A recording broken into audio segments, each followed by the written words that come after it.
Okay, imagine someone tells you, completely seriously, that this random scribble your toddler made, it's a masterpiece worth millions. Does your brain immediately scramble, trying to find the hidden genius? Yeah, like you're terrified of being the one person who just doesn't get it right. Exactly. Or picture this. You're in one of those super pristine galleries, the white walls, everything's silent, Uh-huh. and smack in the middle, there's just a blank canvas. Nothing on it. Okay. The label says an exploration of pure potentiality. And the price tag, 7 figures. Wow. Okay. So are you feeling enlightened, or are you kind of thinking, are you kidding me? Right. It immediately gets you thinking about what actually creates value, doesn't it? These invisible forces at play. I remember standing in this really famous museum once, staring super hard at what honestly looked like carefully arranged track. Uh-huh. Old newspapers, bits of broken furniture, that kind of thing. Yeah, exactly. And the little plaque talked about, a profound commentary on consumerism. I wanted to get it. I really did. But all I felt was this creeping feeling that I was the one being consumed by, pretension. That quiet shame of not being in on the secret. That feeling. Being on the outside of the joke. Yeah. Let's dig into that feeling, that sense there's this whole language you just don't speak. Well, that feeling of being an outsider, it Mm. actually points to something really crucial about the art world, doesn't it? Mhm. The sheer power it has to decide what's even worth looking at and, Yeah. what it's worth. Right. It makes you ask, like, are we engaging because we feel a real connection? Or is it more about the fear of being left out, social exclusion?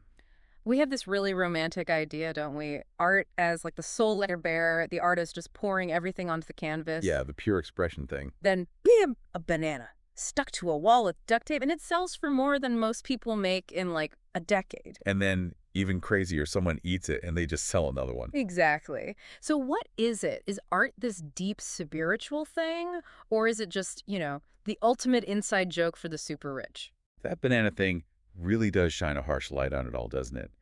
How context and the story around something can just completely change how we see its value.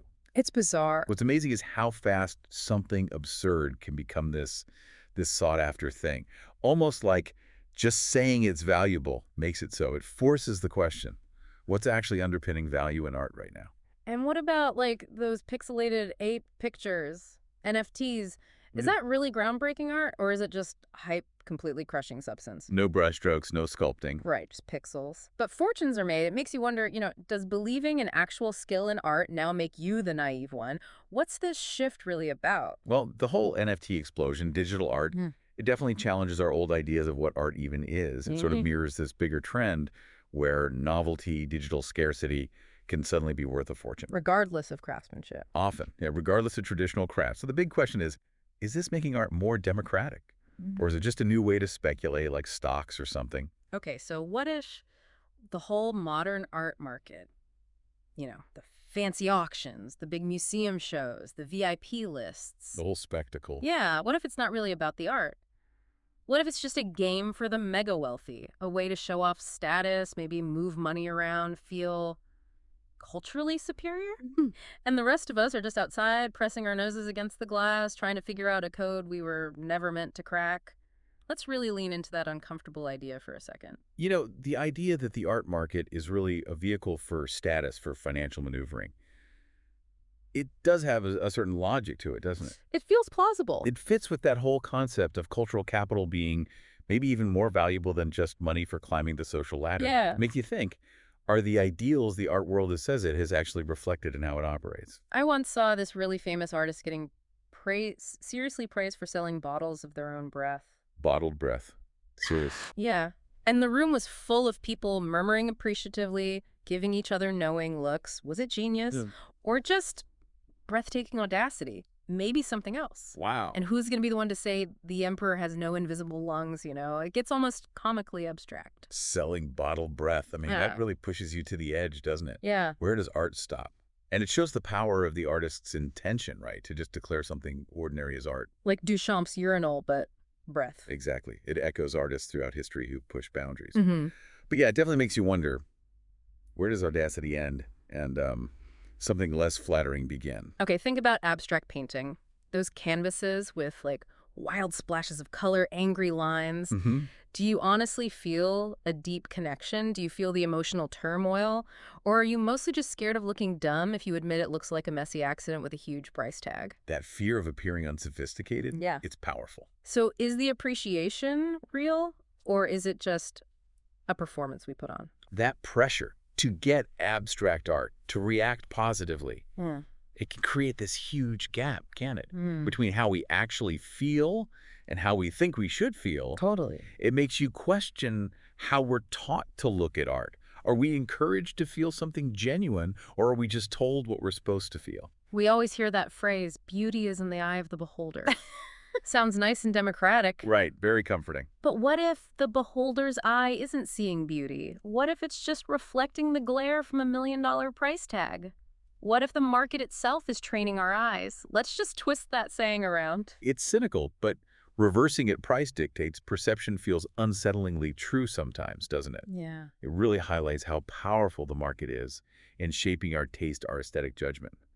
It makes you wonder, in a world where everything has a price tag, can we even trust our own gut reaction anymore? Remember tulip mania back in Holland? People losing fortunes, going crazy over flower bulb. Yeah, the classic bubble. We look back at that now and think, how could they be so nuts? But honestly, how different is it when a canvas with barely anything on it sells for the price of a mansion? Mm. Is today's minimalist masterpiece just tomorrow's overpriced tulip? That historical echo feels kind of loud, doesn't it? Drawing that parallel between the art market now and something like tulip mania is, Oh, yeah, it's a strong reminder of how easily we get swept up in collective excitement. even when the actual value is debatable. Exactly. Even when the underlying worth is questionable, it really pushes us to ask, are we just making the same mistake again? Mistaking hype for real intrinsic value. Okay, just be honest with yourself for a minute. Think back. You're standing in front of some modern art piece. You feel absolutely nothing, maybe even a bit annoyed, Been there. but you nod thoughtfully. Maybe you even mutter something vague like, interesting. You faked it? We've all done it. Why? What were you trying to achieve there? That act of faking appreciation, it says so much, doesn't it? Yeah. About wanting to fit in, wanting social acceptance, that fear of looking inadequate. It speaks to how much of our cultural life is kind of performative. It makes you think. Uh-huh. How often do we put fitting in ahead of our own honest reaction? You might look at the elites spending fortunes on art you think is garbage and scoff. Yeah. Fair enough. Right. But then how much of your own taste, the music you like, the clothes you wear, even your opinions, how much of that is being subtly shaped by algorithms, influencers, whatever's cool this week? Good question. Are you sure your personal rebellion isn't just another trend someone curated for you? Let's turn that critical eye on ourselves for a second. Questioning whether our tastes are truly ours in this super connected world, it's a really important bit of self-awareness, isn't it? Definitely. The way social media algorithms, the Yeah. way they nudge our choices, it's subtle, but it's undeniably there. It forces you to think, how much of what I think is my preference is actually just noise from outside? Okay, picture two scenarios. Scenario one, an unknown artist creates something genuinely revolutionary, changes how we see the world, dies broke, totally ignored. The tragic genius trope. Scenario two, some super charismatic person sells literal garbage, but wraps it in this amazing story, gets hailed by the experts, becomes a millionaire. Okay. Which one feels more? 2025. That potential art world dystopia feels disturbingly possible, doesn't it? Those two scenarios really capture that tension, don't they? Hmm. Between real artistic breakthroughs and just the random machinery of fame and money in the art world. Yeah. It echoes all those stories of geniuses overlooked in their time, and it makes you worry. Can actual talent get completely drowned out by good marketing and a slick narrative today? Go wander through a big international art fair. Basel, Frieze, whatever. Sure, some people are there looking for a real connection with art. You hope so. But let's be real, a lot of the major players, they're hunting for the next hot investment, an asset, something that'll go up in value faster than their conscience drops. It's just another portfolio. Right. It's finance dressed up as culture sometimes. So what's really driving things in those big, glossy fairs? Well, when you watch those fairs, you really see how much financial investment shapes the whole scene now. Yeah. The line between loving art and buying assets gets very blurry. Yeah. It makes you ask, can artistic integrity actually survive when the commercial side is just so dominant? Okay, rapid fire. Is something art just because it makes you think? Hmm, What if it only makes you think it's a total ripoff? Does that count? good point. Is some crazy expensive object art if its main purpose is basically to launder money hidden behind impenetrable art jargon? Oof.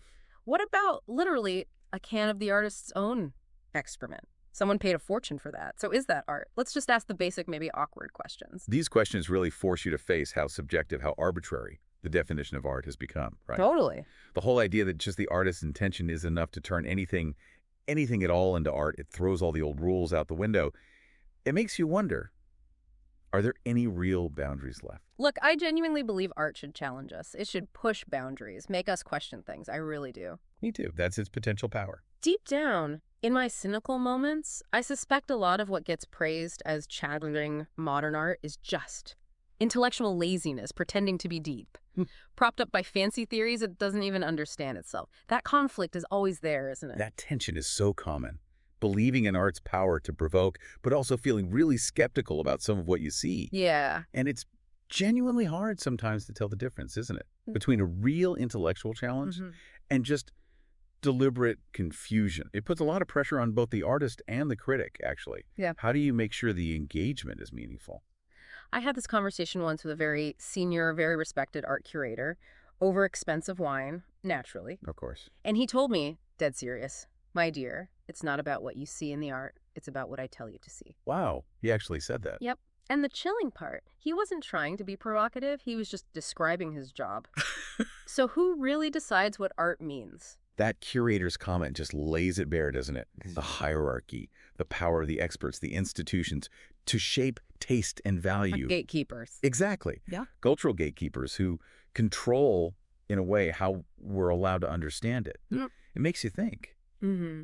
How much freedom do we really have in our own interpretation? You know, sometimes that piece of art that's supposedly so challenging, the one you need a PhD to even start unpacking, sometimes it isn't deep. It's just not very good, like technically lacking, poorly executed. And no amount of fancy art speak can really hide that if you're willing to just trust your gut. Let's give ourselves permission to do that. Trusting your own gut reaction, your visceral response, instead of just waiting for the expert explanation.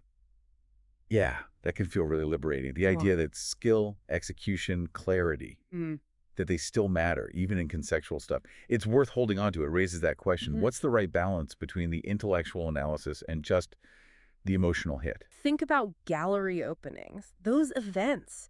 Everyone dressed up talking about visceral deconstruction while balancing a tiny lukewarm appetizer. Yeah, the performance. Who's actually being subversive there. And that whole carefully staged dance, it feels like performative intellectualism, pure and simple. The whole thing's a spectacle, isn't it? Gallery openings definitely work as these social rituals, don't they? Where looking like you understand can sometimes feel more important than actually engaging with the art. Totally. Signaling your cultural cool. Exactly. Signaling that cultural capital. It makes you ask, how much are people there out of genuine interest and how much is just social duty? Come on, admit it. We've all done this. Stood in front of some supposedly groundbreaking piece, felt absolutely zero, maybe even thought, Yep, blank stare. Then you read the label, that dense paragraph full of jargon, and suddenly you're nodding wisely. Ah, yes.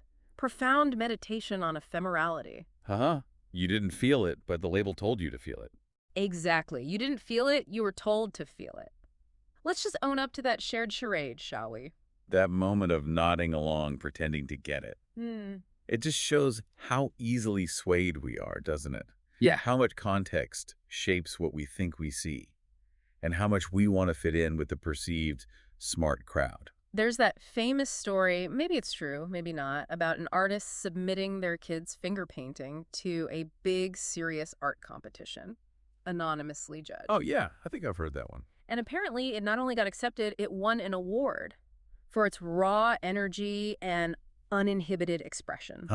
If true, that's brilliant. What does that tell you about expertise, about the gatekeepers, Yeah. the delicious irony of it? Well, that story, true or not, is such a sharp critique of how much the art world relies on expert approval, isn't it? Totally. It makes you question the whole basis of judgment, how easily subjective opinions can get dressed up as objective truth. Okay, let's just flip the whole thing around. What if the average person, the one who looks at a minimalist block and thinks, my kid could do that. Yeah. What if they're not the clueless ones? What if they're the ones seeing clearly? What if they're the sane ones in a world gone mad for, conceptual claptrap?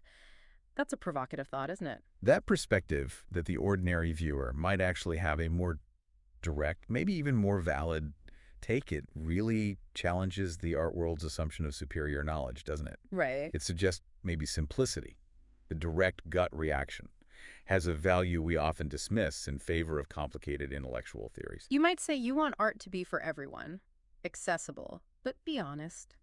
Isn't there just a tiny little part of you that secretly enjoys getting art that baffles other people?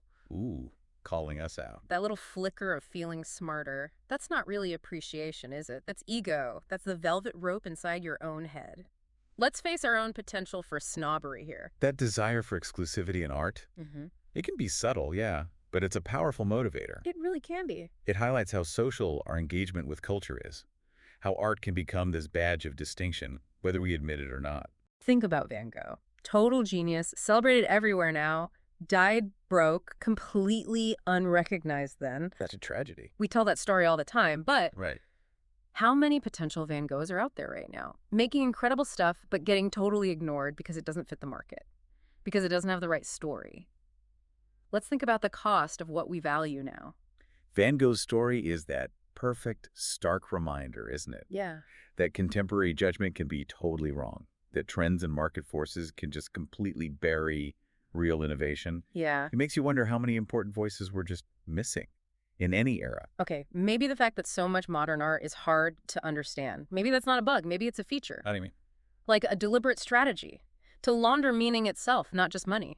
To create a system where value isn't found, it's dictated by the few who claim they have the secret decoder ring. That idea that the confusion is intentional, that changes things, doesn't it? The idea that the obscurity, the opacity, might be a deliberate tactic to control value, that's provocative. Yeah. It suggests a system where understanding is kept exclusive, which then bumps up the perceived value for those in the know. It definitely raises questions about transparency, about authenticity in the art world. So what if your knack for confidently getting the most obscure, challenging modern art? What if it's not actually proof of your sharp intellect or refined taste? Okay. What if it's really just a sign of how susceptible you are to really clever marketing and maybe to your own deep fear of being left out of the cool kids conversation? Let's really poke at the foundations of our own appreciation. Suggesting that our positive reactions to complex art might be tied to social pressure, fear of exclusion.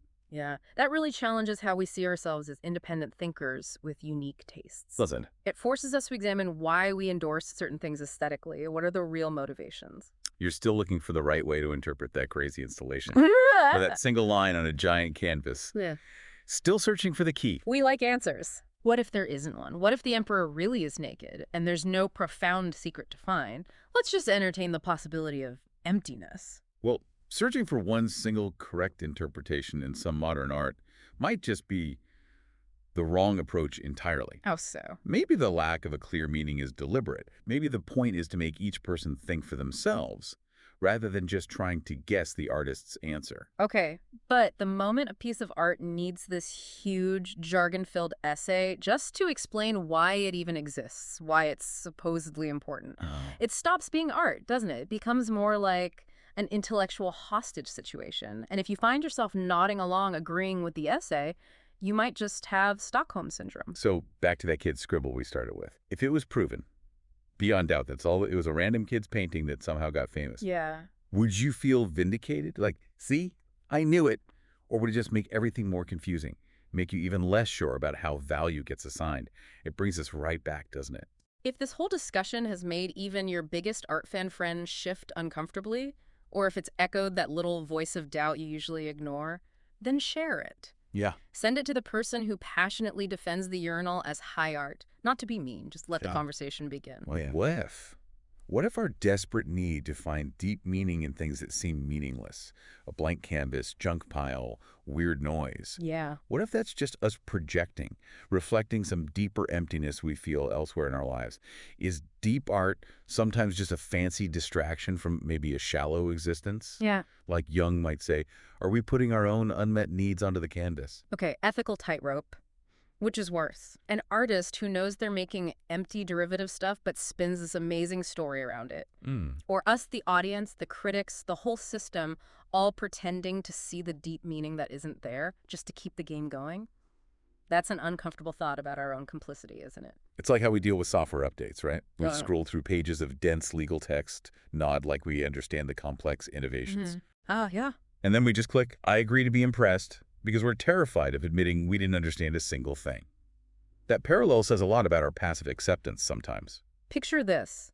Deep underground, in some climate-controlled, tax-free storage vault. Yeah, the free ports. Rows and rows of masterpieces, locked away, never seen by the public. Is that culture being preserved? Or is it just extreme hoarding, where beauty goes to die alone and expensive? It's a pretty chilling image, isn't it? Do a quick mental check right now. How many pieces of modern art do you genuinely, truly love? Like they move you, they stick with you. Okay. Now, how many do you just sort of pretend to like? Or nod politely at because you feel you should? Be honest with yourself. That gap can be pretty telling. You pride yourself on being open-minded about art, right? Ready for every new conceptual twist. Try to be. But has that very openness maybe made you intellectually passive? Yeah. So eager to embrace every new imism that you've kind of lost your own sharp opinion. Your taste becomes a blank slate, just waiting for the critics to write on it. I heard this story from a really successful art dealer. Said it with this little glint in their eye. Oh, yeah? They said, the less they understand it, the more they'll pay. Confusion, my dear, is a highly profitable commodity. Wow. Brutal! They weren't just selling art. They were selling relief from intellectual insecurity. Uh-huh. And business was great. There's a harsh honesty there, isn't there? What's the real value of some critically acclaimed artwork if it turns out it was funded by, say, really shady money? Does the art somehow rise above its dirty origins? Or is it forever tainted? Those moral questions get really sticky, don't they? You might think you could spot the next Basquiat, right? The next big street artist before they blow up. You'd like to think so. But the truth is, really new, really groundbreaking stuff often happens outside the official channels. It gets dismissed as just graffiti or whatever because it doesn't have that gallery stamp or the big price tag yet. It shows you the power of that official validation. You don't need a PhD in art history to get fooled by the art world's illusions. Honestly, all you really need is that basic human fear. The fear of looking stupid. Yeah, that's it, isn't it? That fear is like the invisible engine driving so much of the market. It's a vulnerability most of us have. Seriously, who actually decides what genius is in art today? Is it a few critics writing for obscure journals? Is it the auction houses who obviously want prices to go up? Is it the artists who are amazing at Instagram? Right, or TikTok influencers. Where does this authority even come from? And is it actually legitimate? The power seems spread out and often self-serving. I used to think defending really challenging, even deliberately obscure modern art made me look smart, sophisticated. Then I had this uncomfortable moment where I realized I wasn't defending the art. I was defending my own membership in the club of people who pretended to get it. My supposed radicalism was just snobbery in disguise. That was humbling. Picasso said, art is a lie that makes us realize truth.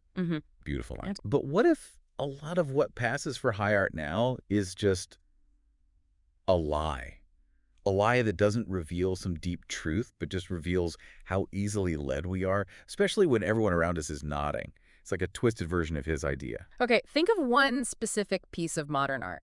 You know the one, you've praised it publicly, maybe even posted about it. Uh-oh, where's this going? But secretly, deep down, you find it totally baffling, maybe even pretentious. Can you admit that truth just to yourself right now, that quiet admission? Have you ever bought art?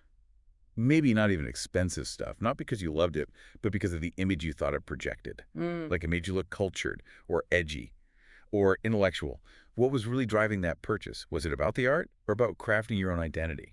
Maybe the whole idea of objective artistic value, especially for conceptual stuff, has just collapsed. Maybe there's no there anymore. So what's left? Maybe just networks of power, right? Galleries, big collectors, museums, academics.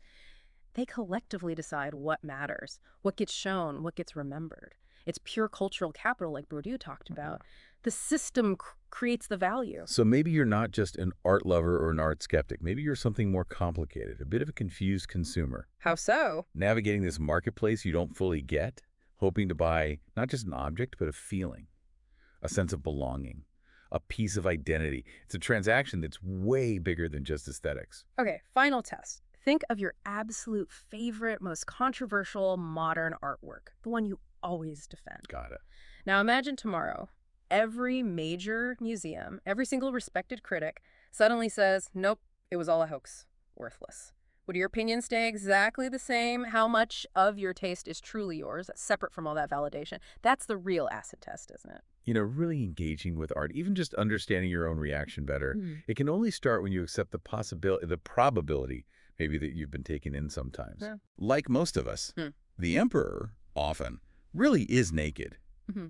And just admitting that feels strangely freeing, doesn't it? It's the Mm. first step to actually seeing things, honestly. What if an AI got so good it could create modern art, paintings, sculptures, installations, even the pretentious artist statements that was totally indistinguishable from the human-made stuff selling for millions? Yeah. What would that do to our whole precious idea of human geniuses in art? Is the artist just a really complex algorithm we haven't figured out yet? That question hits right at the core of creativity itself. That polite, slightly hesitant clapping you sometimes hear when a super expensive, baffling artwork is unveiled? Yeah.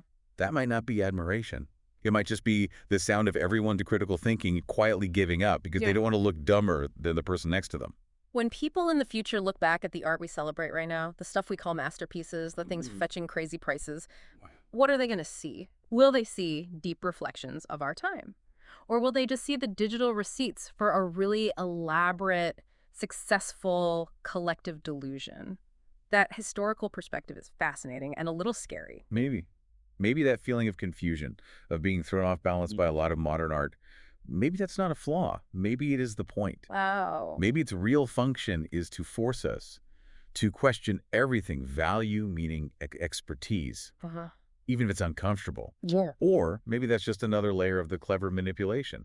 The interpretations just keep folding in on themselves. Okay, confession time. I have absolutely walked out of major art exhibitions feeling way more confused than when I went in. Haha, join the club. And then minutes later, at the wine reception, I found myself nodding along seriously to some critic's explanation, pretending I totally got it when I absolutely did not. That right there. That might be the best definition of performance art today, and I really doubt I'm the only one putting on that show. Look, we're all kind of complicit in this whole theater, aren't we? If we just passively accept the stories we're told without asking the awkward questions. Yeah. But maybe we can just admit the potentially liberating truth here. The emperor, way more often than we think, is totally naked. And the art world is often just banking on our politeness, our collective agreement to keep the illusion going. It needs that shared moment of honesty to crack. Remember way back at the start, I asked if you'd pretend to get that kid's multi-million-dollar scribble. The real question, the maybe more unsettling one, isn't if you would, is how many times have you already done that? In galleries, in conversations, and who are you really trying to fool? That's something worth sitting with. Art, at the end of the day, is often just the story we all agree to tell about something, an object, an experience. And let's just be brutally honest. Some of those stories are just better marketed, better funded, and ultimately more profitable lies than others. If this whole chat has made you rethink every gallery visit, every art book you flip through, good. The most interesting truths are often hiding right under our discomfort. Feel free to listen again. The second time might cut even deeper. And if this put words to feelings you've had, but maybe couldn't quite articulate, or gave you a fresh angle on the often baffling world of modern art, think about sharing it. Yeah. Send it to someone you suspect is also a bit tired of pretending. Someone who might be ready to admit that maybe, just maybe, a big chunk of it is a beautiful, elaborate illusion. This has been The Deep Dive. We're not here telling you what art is or isn't. We're just asking the uncomfortable questions about why you believe what you believe, who helped shape those beliefs, and what you're really investing in emotionally, intellectually, maybe even financially when you step into the world of art. Keep questioning everything.